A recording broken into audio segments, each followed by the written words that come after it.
ላይ ሻወር ታጥቤ ከሻወር መውጣት ነው ማለት ነው።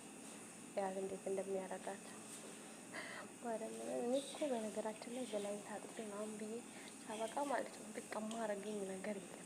ደስ ይለኛል። ሰርች ሳበቃ ገላዬን ተጣጥቤ በቃ እንደዚህ ጽድት ብዬ ምናምን ፀጉሬን ምናምን ተጣጥቤ ምን ብዬ ፋፍሽ ነው በቃ ደስ ይለኛል። ማርያም እዚህ ጋር ማማዬ ወይስ ደግሞ ማማዬ አታይኝም ማለት ነው። ይሄ ፎሎ ወይ ቅርታ የሚመጣ በጣም ቆንጆዬ ናት ለኔ ማለት ነው። ልጇ በተለይ ማር ናት ማለት ነው። ለምን እኔ ምንም ነገር ያርጉልኝ ክፉ ያርጉልኝ ምንም አርጉልኝ ማለት ለኔ እንትን የምለውጠው ነገር የለም ማለት ነው። እዚህ ጋር ደግሞ ባሬ ልፊቴ ላይ